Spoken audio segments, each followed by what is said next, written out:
Former President Donald Trump ended an interview with NPR by abruptly hanging up after he was fact-checked on his lies about the 2020 election. For more on this, it's time for a closer look.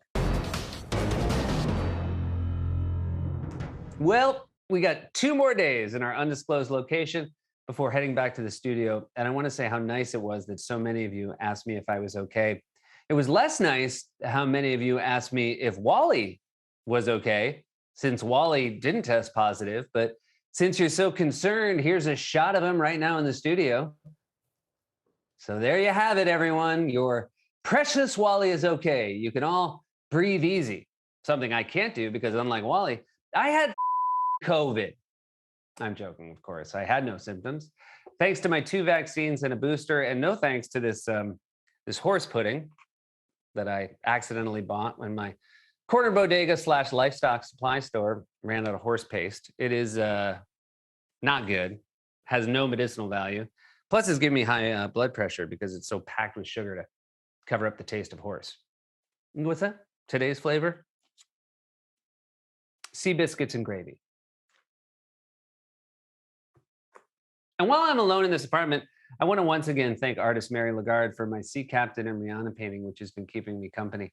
I'm sorry I forgot to mention you guys yesterday. Well, it didn't bother me, but Rihanna did think you were being a... Well, it won't happen again. Now to the news at hand. Hey, Seth. Mm-hmm. Sorry to be a pill, but just want to ask again. I know I record my line every day for a closer look, but I still can't shake the feeling that you're just taking her lines from previously recorded songs. Why do you say that? Well, you know, there's like music underneath it. Oh, that's just a coincidence. Okay. The real closer look is going to start now. Donald Trump has, of course, done many phone interviews before, during, and after his presidency, many with the Fox and Friends, who tend to sit there with blank looks on their faces like they're Boston Dynamics robots who haven't been switched on yet. There was even that one time he said out of the blue that he was going to come on once a week, and even they did not seem super psyched about that idea. President Trump, welcome back to Fox and Friends. Well, thank you very much. Good to be here. Great to be with my friends. I think we're going to do this. We've agreed to do it once a week in the morning, and I look forward to it. We're going to do it every week, every Monday, I think they said. And if we can't do it on a Monday, we'll do it on a Tuesday like we did today. Sounds good. Mr. President, Thank you very much. You may want to do it every week, but Fox is not committed to that. We're going to take it on a case-by-case basis. I love how Trump offered Monday as an option and Tuesday as a backup if Monday didn't work for them. The president should never be the one who's flexible on schedule. Look, you guys are the ones doing a TV show every day. I'm just watching one. But for some reason, he decided to forego both his Fox and his Friends to call into NPR. NPR? How is that even possible? Are there microphones even calibrated to capture sounds at his decibel level? Their most popular show is Mouth Sounds of the Elderly. I mean, a good way to describe the timbre and pitch of Donald Trump's voice is reverse Terry Gross. We're joined now by the author of The Art of the Deal, Donald Trump. Welcome to the show, Donald. Thanks for being great to be here. Also, I'm pretty sure it's a rule that you have to whisper in NPR. Otherwise, you'll wake up the kindly old man whose house they broadcast out of. His name is Bert Wilson. He lives in Minnewaska, North Dakota, where he recently retired after 50 years as a teller at the old community bank. And now he sits upstairs in his rocking chair, watching the Guns of Navarone on Laserdisc while the kids from NPR record their little show out of his living room. Anyway, Trump calling in NPR is like Ric Flair guest hosting an episode of BBC's Planet Earth. We're gonna see some snakes.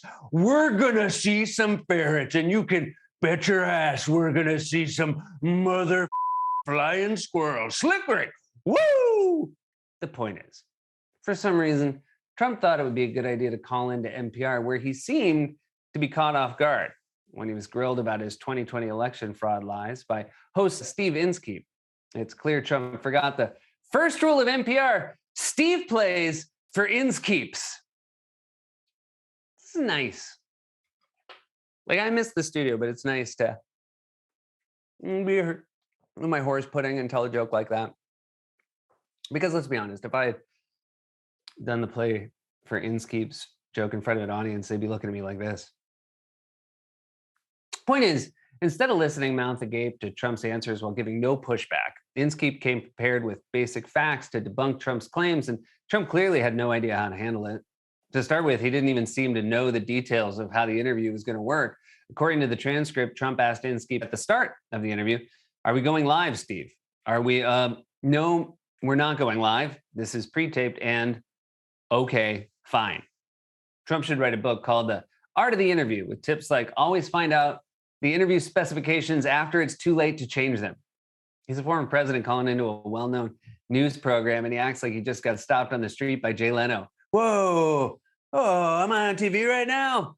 So it was not an auspicious start to the interview for Trump, and it quickly went downhill from there when Inskeep presented him with some very basic facts that contradict his lies about the 2020 election, and Trump clearly did not know how to respond. For example, when Trump brought up Arizona, where even a GOP-backed sham audit conducted by his own allies confirmed Biden's win, Inskeep fact-checked him, and Trump was really flustered. If you look at the numbers, if you look at the findings in Arizona, if you look at what's going on in Georgia, Pennsylvania, and Wisconsin, by the way, and take a look at Wisconsin, they're finding things that nobody thought possible. This was a corrupt election. Doug Logan, who ran the audit in Arizona that was set up by your allies, didn't find serious problems. This is a quote: "The ballots that were provided to us to count in the Coliseum very accurately correlate with the official canvass numbers." He raised a bunch of administrative issues, but didn't find a problem that would have changed the result at all. The ballots may correspond, but look at the ballots themselves. The number of ballots doesn't mean anything. Look at the numbers. I'm looking at the numbers, and they're the opposite of what you say they are. Then you got to stop looking at the numbers. They're going to drive you crazy.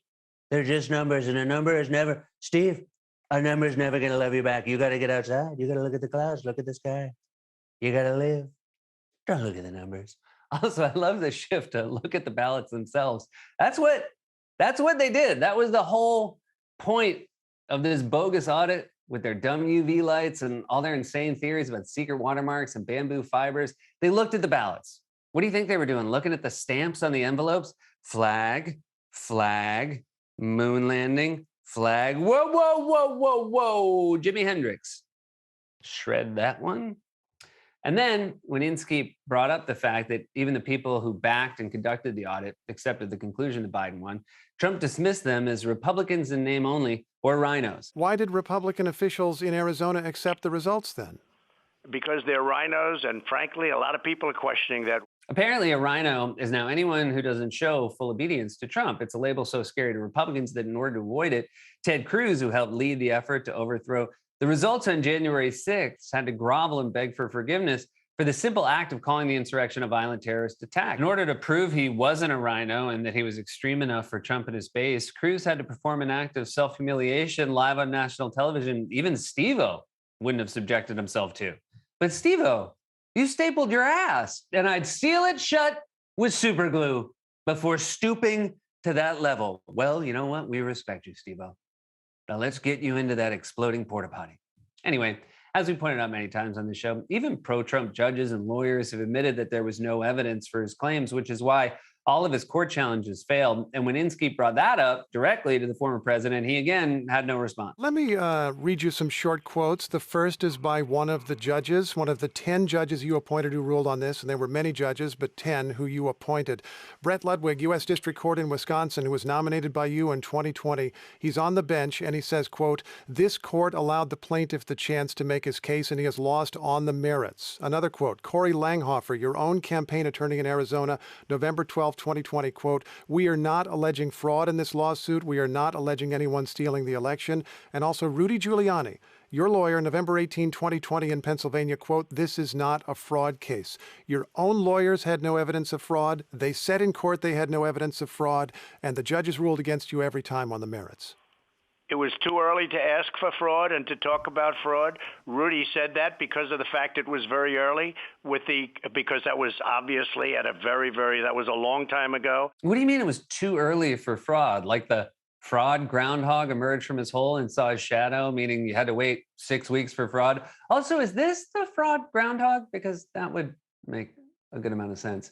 And if it was too early for fraud, then why were your lawyers even in court at all? What was the point of all that? Was Rudy Giuliani just getting in a few last lawsuits before his neck implant surgery? Good news, boss. They found a donor for me. He lives at the Bronx Zoo. You wouldn't like it there. They got rhinos.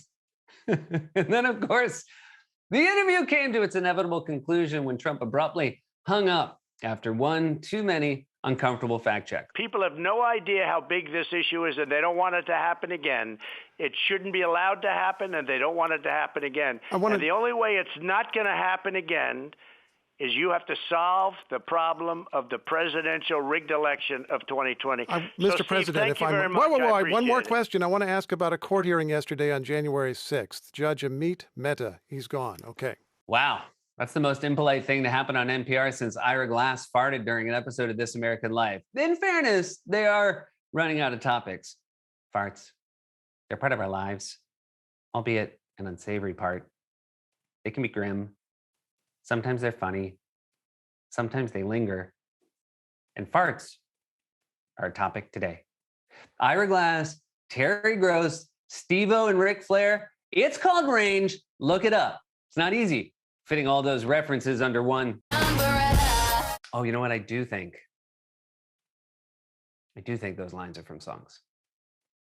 You know it's bad when Donald Trump, who will drone on endlessly for as long as you let him, willingly ends an interview before it's supposed to be over. When these deranged lies are subjected to even a modicum of scrutiny, they collapse because they're absurd on their face. And yet an entire political party, an ideological movement, including the likes of Ted Cruz and the right-wing media apparatus, are all devoted to repeating those lies. And anyone who balks at them even slightly is attacked, purged from the ranks.